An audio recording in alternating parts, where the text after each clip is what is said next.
Messi এখন মুম্বাইয়ে। কলকাতার ঝামেলা আর হায়দরাবাদের সুষ্ঠু আয়োজনে বিপরীতমুখী অভিজ্ঞতার সঙ্গী আয়োজকদের। তারপরও সতর্ক নিরাপত্তা বাহিনী।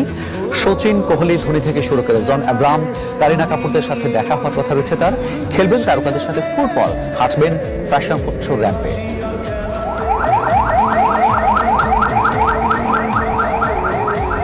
দ্বিতীয় দিন, তৃতীয় শহর, সিটি অফ জয় মুম্বাইয়ে এখন লিওনেল মেসি। গোট ট্যুরের মাঝপথে এলএম10। ফুটবলের সাথে মেলবন্ধন ঘটানোর অপেক্ষায় বলিউড সিটি, ক্রিকেটও বটে। মুম্বাইয়ে কয়েক ঘন্টার সফরে 3 অনুষ্ঠানে অংশ নেবেন আর্জেন্টাইন অধিনায়ক। কয়েক ঘন্টার বিশ্রাম শেষে বিকালে ক্রিকেট ক্লাব অফ ইন্ডিয়া থেকে শুরু হবে ব্যস্ততা, যা পুরনো ব্রাভোর নামেই পরিচিত।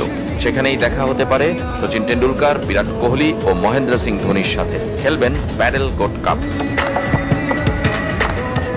এরপর গন্তব্য ওয়াংখেড়ে স্টেডিয়াম। 33,000 দর্শক এখন থেকে অপেক্ষায় মেসিকে এক নজর দেখার জন্য। সেখানেও সেলিব্রিটি ফুটবল খেলবেন মেসি। কলকাতার গন্ডগোল বাড়তি নিরাপত্তার দিকে নজর দিতে বাধ্য করেছে মুম্বাই পুলিশকে। 2 ভেন্যুতে 2000-এরও বেশি নিরাপত্তা বাহিনী সদস্য থাকবে। পানির বোতল থেকে লোহার কোনো জিনিস বা কয়েন নিয়ে ঢোকা যাবে না স্টেডিয়ামে। সবশেষ রুদ্ধদ্বার এক ফ্যাশন শোতে অংশ নেবেন মেসি এবং তার সফর সঙ্গী লুইস সুয়ারেজ ও রদ্রিগো দি পল। যে ফ্যাশন শোতে জ্যাকি শ্রফ, জন আব্রাহাম ও কারিনা কাপুরেরও থাকার কথা। সেখানেই মেসির 2022 বিশ্বকাপ চ্যাম্পিয়ন হওয়ার কোনো এক স্মারক নিলামে তুলবেন আয়োজকরা।